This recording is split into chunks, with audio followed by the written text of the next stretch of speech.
Voy, zarlakam shuncha o'qib deyishadi-ki. Ikkita diplom chang bosib yotibdi. Ikkita institutni bitirib, san mana shu yo'nalishdan ketyapsanmi degan gaplar hali ham qulog'imda eshitilib turadi.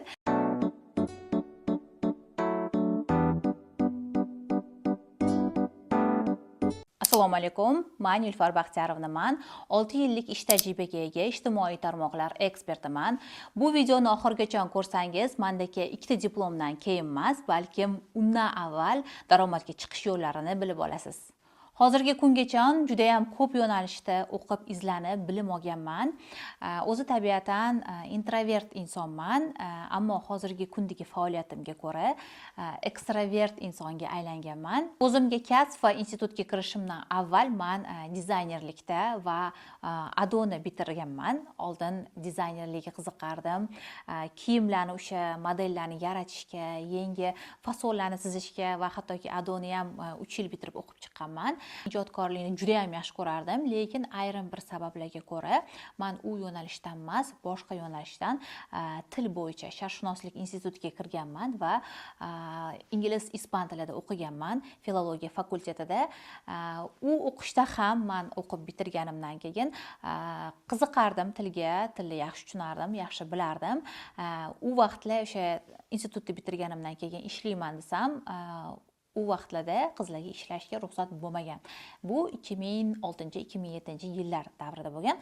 Hozirgi kunda ko'p qizlar baribir 17, 18, 16 yoshli qizlar ko'pchiligi ishlaydi, baribir o'sha o'zini o'qib bitirgan joyida ishlashyapti, lekin meni davrimdagi u vaqtdagi davr boshqa davr bo'lgani uchun u vaqtda hech qaysi qizlar ishlashmasdi, ota-onalar ruxsat berishmasdi. Shu qatorda meni ham ota-onam ruxsat berishmagan ishlashga deb, chunki u vaqtda qizlar institutni bitirish kerak edi va erga tegish kerak bo'lgan, shunaqa davrlar bo'lgan va menda ikkita yo'l bo'lgan. Ya'ni yo'kida magistratura bo'yicha mana shu bilimimni, ya'ni til bo'yicha bilimimdan magistraturada ketish, yo'kida boshqa institutga, ikkinchi sohaga topshirish. Men sharqshunoslikda va magistraturada qolgim kelmagan, chunki aynan institutda ishlagisi kelganlar uchun magistratura yaxshi yo'nalish edi. Men institutda qolgim kelmaganligi uchun ikkinchi sohani tanlaganman. Ikkinchi sohaga, ikkinchi institutga kirishi va pedagogika universitetiga ikkinchi sohaga topshirib, o'tda o'qiganman va orada turmushga chiqdim. Turmushga chiqqanimdan keyin farzandli bo'ldim, institutni ham bitirdim, lekin ikkala soham bo'yicha ham ishlamadim. Ketma-ket o'g'il farzandlarimni tug'dim. Ikkinchi o'g'limdan keyin ayrim bir sabablarga ko'ra psixologiya yo'nalishiga kirdim. Ya'ni men pedagogik yo'nalishdagi psixologiya boshqa. Oriylarda avval pedagogikani bitirganlar bo'lsa bilishadi. Ya'ni institutdagi psixologiya yo'nalishi, o'tdagi beriladigan baribir obrazovaniya boshqacha bo'ladi. Aynan siz boshqa ustozlarning qo'lida, kurslarda o'qisangiz, boshqa psixologiya. Bu ustozlarning kursida o'qigan psixologiyangiz, individual tarzda shug'ullangan psixologiyangiz umuman boshqa. O'shaning uchun ikkinchi farzandimdan keyin ayrim sabablarga ko'ra psixologiya yo'nalishiga kirdim. U vaqtda bu 2014-yilda davri bo'lgan. U vaqtda hozirdagi kurslar ko'p bo'lmasdi, ustozlar, ekspertlar kam bo'lgan davr edi, lekin men juda ham istaganim uchun izlab qidirganman va psixologiya yo'nalishi bo'yicha ustozim Nargiz Sattarova bo'lganlar. 3 yil mana shu sohada o'qiganman. Nargiz Sattarova, Muslim Xaldarov va boshqa ustozlarda o'qiganman. Ya'ni psixologiya yo'nalishi bo'yicha hattoki professional kurslarda ham o'qiganman. Esimdan chiqmaydi. Nargiz opa o'shanda aytganlarki, Nilufar, sizda juda ham oratorskiy yetkazib berish qobiliyati, tushuntirib berish qobiliyati yaxshi, psixolog bo'ling deganlar. Lekin men psixolog bo'lishni istamaganman, chunki bilaman, hali ham psixologiyaga kirganingizdan keyin, psixolog bo'lganingizdan keyin aynan odamlar bilan ishlash kerak. Odamlar bilan ishlaganingizdan keyin odamlarning dardini eshitasiz va u odamlarning yukini o'zingizga olib qo'yasiz. Bu narsani men xohlamaganman. O'shaning uchun bu yo'ldan ketmaganman. Lekin Nargiz opa 2-3 marta ta'kidlaganlar, sizda yaxshi o'xshaydi, psixolog bo'ling deb, lekin men bu yo'ldan ketgim kelmagan va orada meni o'sha ijodkorligim, chunki men oldin ijodkor bo'lganman-ku, dizayn bo'yicha chizish yaxshi ko'rardim, ijod qilishni yaxshi ko'rardim. Mana shu ijodkorligi, men qalbimda ijodkorlik so'nmagani uchun men aynan o'zi meni ichimdan bu narsa bor, go'zallik yaratishni, qanaqadir ichimdagi ijodni tashqariga chiqazib, shuni ko'rsatishni yaxshi ko'raman va o'shanda meni shu bo'yicha qaynonam rahmatli, oyijonim rahmatli qo'llab-quvvatlaganlar. Aynan nimani yoqtirardim? Image, stil, kiyimlarni bir-biriga tanlashi, makiyajlarni chiroyli makiyaj qilishi va soch turmagini, ya'ni butunlay to'laqonli obraz yaratishni yaxshi ko'rardim va buni amaliyotda ko'p qilardim. Masalan, o'zimda, masalan, qaynonamlarga, oyijonimlarga qilib berardim buni, masalan, kiyim tanlab berardim, unga mos sochlarini turmaklab qo'yardim, makiyaj qilib qo'yardim va buni ko'rardilar. Mendagi qobiliyatni ko'rib, Nilfarxon, mana shu qobiliyatingizni rivojlantiring, mana shu bo'yicha ishlang, o'qing deb urardilar. Lekin men to'g'risi bu yo'nalishda ishlashga va o'qishga uyalganman, chunki onam urishardilar. Ikkita institutni bitirib, san mana shu yo'nalishdan ketyapsanmi degan gaplar hali ham qulog'imda eshitilib turadi. Ya'ni u vaqtda bu soha bo'yicha professional mutaxassislar kam bo'lardi va u vaqtda hozirgi davrdagi, mana hozir hamma biladi, image bo'yicha mutaxassis, masalan, vizajistika bo'yicha mutaxassis deyiladi. U vaqtda bunaqa mutaxassislarning atamalari ham bo'lmagan, ya'ni terminlari ham bo'lmaganda parikmaxer deyishardi-da. O'shaning uchun bundan men uyalib yo'q derdim, lekin qaynona oyijonimlar aytganlarki, siz aynan parikmaxer emas, shu mutaxassislikda o'qing, mana shu yo'nalish bo'yicha surishtiring, qayerda bor o'shalarda o'qib, yaxshi mutaxassis bo'lasiz, professional tarzda dirdilar. Va ularning turtkilari bo'yicha men izlanganman va O'zbekistonda o'sha номер 1 parikmaxerskiy assotsiatsiyani prezidentini yordamchisi, ular Eleonora Gazaryan, ularda o'qib chiqqanman birinchi marta, prям professionalni vizajist, soch turmaklari bo'yicha va sekin-sekin shu bo'yicha ta'lim bilimlarim ko'paygan. Keyin уже chet davlatdan kelgan ustozlarda o'qiganman, Govaravitsiyanda o'qiganman, Viktoriya Stanevichda o'qiganman va Image School hozir menimcha yopilib ketdi. O'sha vaqtda Image School degan shkola bo'lardi, image yaratish bo'yicha, ya'ni kiyimlarni tanlash, obrazlarni tanlash, shunga mos makiyaj, soch turmaklarini tanlash. Mana shu Image Schoolda ham o'qib chiqqanman va mana shu yo'nalishda ishlaganman. Juda ham yaxshi ko'rib o'qiganman.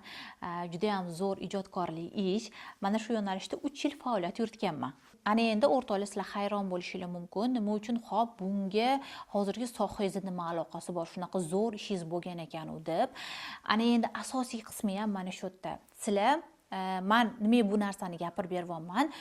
Men o'sha hozirgi kunda tushunyapmanki, nimaga o'sha soham bo'yicha men zo'r rivojlanib ketmadim. Chunki menda birinchi navbatda maqsadim daromad topish bo'lmagan. Maqsadim o'sha zerkanimdan, nima ish qilishni bilmaganimdan, chunki men institutimning yo'nalishi bo'yicha ketgim kelmagan, psixolog bo'lgim kelmadi, til bo'yicha ishlagim kelmadi, tashab qo'ydim. Aynan o'sha ijodkorlik yo'nalishi bo'yicha ketgim keldi, lekin maqsadim ham daromad topish bo'lmagandi. Maqsadim maza qilib ishlasam-da, hech kim menga tegmasa-da, maza qilib ijodkorligimni qilsam degan maqsad bo'lgan. Ana asosiy joyi ham shu yerda. Men daromad topaman deb maqsad qo'ymaganman. O'shaning uchun ham bu sohamda daromadga chiqmaganman. Bo'lmasam hozirgi bu soha hozir zo'r rivojlangan. Bu soha orqali juda ham ko'p daromadga chiqqanlar bor. Shu tariqasida Muazzam Jo'rayeva ham hozirgi kunda mana vizajistlar, ular bilan birga ishlaganmiz va ularda ham men o'zimni bir vaqtlar malakamni oshirganman. Masalan, bu yo'nalish hozirgi kunda yaxshi daromadli yo'nalish. Lekin meni o'shanda maqsadim daromad emas, shunchaki zerkanimdan kirganim uchun, hobbi sifatida kirganim uchun men bu yerdan daromadga chiqmaganman. O'shaning uchun o'rtoqlar, eng avvalambor siz nimadir ishni boshlashingizdan oldin birinchi navbatda siz oldingizga qo'ygan maqsadingiz, men mana shu ishni boshlayapman, yoki mana shu kursda o'qishni boshlayapman, yoki mana shu ishga kirdim, menda mana shuncha daromad bo'lishini xohlayman, istayman. Ya'ni maqsadni aniq-tiniq qo'yishingiz kerak, hattoki yozib ham qo'yishingiz kerak. Mana shu hozirgi ishingiz orqali qancha daromad qilmoqchisiz? Hozirgi ishingiz orqali qancha daromadga chiqmoqchisiz? Agar sizda bu maqsad ko'zingizga ko'rinmas, shunchaki zerikkanimdan oddiyda, shunchaki boshlab ketdim, o'zim bilmay qoldim bo'lsa, unda siz daromadga chiqmaysiz. Yo'q, men mana shu ishim orqali daromadga chiqaman deb kirishsangiz, albatta siz mana shu ish orqali daromadga kirishasiz. Chunki men o'zim bunga bu narsa o'zimni boshimdan o'tgan va bu sohamda daromadga chiqmadim. Masalan, o'sha vaqtda ham men haftada 2 marta yoki 3 marta ishlardim. Ya'ni syomkalarda ishlardik, modellarga obraz yaratardik, imij yaratardik, makiyajlarni qilib, soch turmaklarini qilardik, yaratardik va kiyimlarni shu bir-biriga podborka qilib, bu narsani qilib berardik. Ish faoliyatimiz shundan iborat bo'lgan. Lekin bu yo'nalishda daromadga chiqmadim. Albatta, agar siz qilayotgan ishingizdan ming yaxshi ko'radigan ishingiz bo'lsin, ming voy mazza qilaman deb mana shu bilan shug'ullanib deydigan ishingiz bo'lsin, lekin siz bu yo'nalishda daromad ko'rmasangiz, ishingizga ko'nglingiz sovib ketadi, charchab qolasiz. Chunki siz mazza qilib qilgan ishingizdan albatta daromad olsangiz, uni battar yaxshi ko'rib ketib ishlab, daromadingiz ham zo'r bo'ladi. O'shaning uchun shunga ahamiyat beringlar. Siz hech qachon voy bu ishni beskoniечно quvurardim, ijodkorlik deb yaxshi ko'rsangiz ham, lekin avvaliga sizda maqsadingiz daromad bo'lmasa, keyin уже charchab qolasiz. Ishingizga bo'lgan sevgingiz ham so'nib qoladi. Shuni inobatga olinglar. Ana endi men bu sohadan уже 3 yil ishlab daromadga chiqmaganim uchun charchaganman va bu sohadan ketganman. O'sha davrlar 3-farzandimga, Safiyamga homilador davrim bo'lgan va u ishdan ketganman. Bu ishga qaytgim ham kelmagan. Уже qo'limda 3 oylik chaqalog'im bo'lganida, albatta uyda o'tirib zerikkanman va nimadir ish qilgim kelgan va o'shanda menda aniq-tiniq maqsadim bo'lgan. Men hozir nimadir ish boshlashim kerak. Oldingi ishimga qayta olmayman, studiyaga qayta olmayman, chunki u ishimdan sovib ketdim. Undan tashqari qo'limda chaqalog'im bor. Men chaqaloqsiz hech qayerga chiqa olmayman ishga. Lekin men qanaqadir o'sha onlayn tarzda ishlashim kerak. Birinchidan zerikkanim uchun, ikkinchidan juda ham o'zimning daromadim bo'lishini xohladim va o'sha bu yo'nalishga kirishdan avval men aniq-tiniq maqsad qildim. Men endi nima bo'lmasin, qaysi ishni boshlamay birinchi navbatda daromadni o'ylayman. Men hozir birinchi navbatda ish boshlayotganimda daromadga chiqishim kerak degan aniq maqsadim bo'lgan va u paytda 2019-yillarida blogerlarni, rus ekspert va blogerlarni juda ham ko'p kuzatardim. Instagram rivojlanayotgan vaqt edi. O'shanda rivojlangan vaqtida blogerlar endi chiqib, hali hozirgi darajada blogerlar ko'p bo'lmagan, lekin o'zimizda blogerlar kam bo'lgan, rus blogerlarni ko'p kuzatardim va o'sha o'tdagi blogerlar shunaqa aytishardiki, qaysidir bloger Lerchik plyaj oldida yotardi, oldida fresh turardi, sok turardi-da, aytardi, ya zarabатываю лежа derdi-da, o'zi sayohatda yurardi. Boshqa bloger esa uyida basseyn oldida kokteyli turardi, stakanda-da. Boshqa bloger ya тоже зарабатываю лежа в легкости deyishardi-da. Oldida iPad turardi, bittasini oldida telefon turardi. Hayron bo'lanib, qanaqa qilib mana shu onlayn tarzda, bittasi sayohatda, bittasi uyida, ishga bormayapti, ofisga bormayapti, qanaqa qilib pul topish mumkin deb men hayron bo'lardim. Rosa havasim kelardi. Havasda ham to'g'risi gap katta. Va bir kuni o'sha Lerchik reklama qilgan bitta ekspert bilan birgalikda soavtor qilib kurs qilishgan va o'sha paytda kurs SMM kurs ham deb nomlanmagan, u paytda продвижение biznes profili deb nomlangan va mana shu kursni sotib olib, mana shundan meni hozirgi kundagi faoliyatim boshlangan. Shundan keyin men bilganman, birinchi maqsadim menda, men hozirgi kursimda o'qiyapman, birinchi maqsadim meni daromad qilish deb konkretni maqsad qo'yganman va kursimni bitirmasimdan daromad qilishni boshlab, ishlashni boshlab, pul topishni boshlaganman. Mana shunaqa o'rtoqlar, 2ta diplom chang bosib yotibdi. Men aytmoqchi emasman, o'qigan yillarim zoya ketdi, o'sha sharqshunoslik, pedagogik universitetlarda bekorga o'qigan ekanman demoqchi emasman. Hozirgi kunda o'tdagi o'qigan, masalan, institutda olgan ta'limlarimni ham menga anchagina yordam beradi, lekin men ikkala yo'nalishdan ham ketmadim. Psixologiya yo'nalishidan ham ketmadim, masalan, pedagogika bo'yicha sharqshunoslikdan ham ketmadim. Uni ustiga amaliyot bo'lmaganini tufayli men o'sha ingliz tili, ispan tillari уже ancha muncha esimdan chiqqan. Ana endi aytishingiz mumkin, 3 yil imij yo'nalishida ishlagan ekansiz, bilimli olgan ekansiz deb. Bunga ham men to'g'risi agar hozir 6 yil oldingi kallam bo'lganda, men 6 yil oldin aytganmanki, voy, shuncha mana shu imij yo'nalishiga, vizajistika yo'nalishiga bekor pul tikilgan ekan deganman. U paytda turmush o'rtog'im hamma narsani to'lab berganlar, masalan, o'sha o'qishlarimni ham, barcha o'sha kerakli menga ish qurollarini ham olib berganlar. Bir 4 ming $5 ming taxminan ketgan. Lekin men 6 yil avval bekor o'qigan ekanman, shuncha pul ketkazib deganman. Lekin hozirgi kunda men Xudoga shukr qilaman, o'sha o'qiganlarimga, o'sha imij yo'nalishida ishlaganlarimga. Nima uchun? Chunki men masalan hozirgi kunda, chunki men qanaqadir tadbirlarga boraman, to'ylarga boraman desam, men umuman vizajist xizmatidan foydalanmayman. Chunki men o'zim avval professional vizajist bo'lib ishlaganman, o'qiganman. O'zim qilaman. Masalan, sochimni ham turmagidan, masalan, stilist turmagidan foydalanmayman. To'g'ri kestiraman, bo'yataman, lekin kolorist xizmatidan masalan menga rang topib bering degan narsalarni aytmayman. Chunki men o'zim bilaman, menga qanaqa rang yarashadi, qanaqa rang tushishini bilaman va o'zimga yarashtirishni bilaman. Undan tashqari hozir imij masalan stilistika yo'nalishi, obrazlar tanlashlar, image makerlarni hozirgi kunda sohasi rivojlanyapti. Masalan, image maker ham 1 soatlik xizmat turi. Masalan, o'zimga kiyim tanlamayman, image maker menga tanlab bersin desangiz, 1 soatlik xizmat turi. Image maker ham 400 ming 500 ming turadi. U image maker siz bilan yurish uchun bir kunda 3-4 soat yurish kerak. O'sha magazin sizga obraz, sizga mos keladigan garderobingizga mos kiritadigan fasonlarni va kiyimlarni, ranglarni tanlab berish uchun. Va men bunaqa xizmat turidan foydalanmayman, chunki men o'zim bemalol bu yo'nalishda ishlaganman, ta'lim olganman, bilim olganman va o'zimga yarashadigan kiyimlarni tanlashni bilaman, o'zimga yarashadigan obrazlarni. Masalan, magazinga yoki o'sha butikka borib qolganimda men slipata deydi, ya'ni biz ayol kishilar shunaqada, anaqa emotsiyada xarid qiladi. Ya'ni nimadir chiroyliroq bo'lib qolsa, nimadir skidkada bo'lib qolsa, sirazu olamiz-da. Buni bilmaymiz. Uyimizdagi o'sha bizani garderobimizga mos keladimi yo'qmi? Aynan uyimizdagi garderobimizda bizda nima yo'q, nima yetishmayapti deb olmaymiz-da. Ko'p ayollar shunaqa xarid qilishadi, keraksiz xaridlarni qilib qo'yishadi. Masalan, bu narsadan men o'zimni uchirishim, ya'ni ushlab tura olaman. Aynan men o'zimni garderobimga mos keladigan nima narsam kam bo'lsa, nima narsam yetishmasa, o'shani olishga harakat qilaman har doim. Va bu narsa masalan, oranglarda biladiganlar bo'lsa, ustimizdagi kiyimimizni bizani o'zimiz bilmagan holatda bizani ichimizni targ'ib qiladi. Bizni kiyayotgan ranglar, bizni kiyayotgan fasonlar bizani ichki holatimizni ko'rsatib beradi. Bu o'sha kiyimni identifikatsiyasi deyiladi. O'zini kiyimi, o'zini DNKsi bo'ladi. Mana shu kiyim DNKsi, ya'ni siz o'sha tanlayotgan ranglaringiz sizni ichki holatingizni ko'rsatib beradi.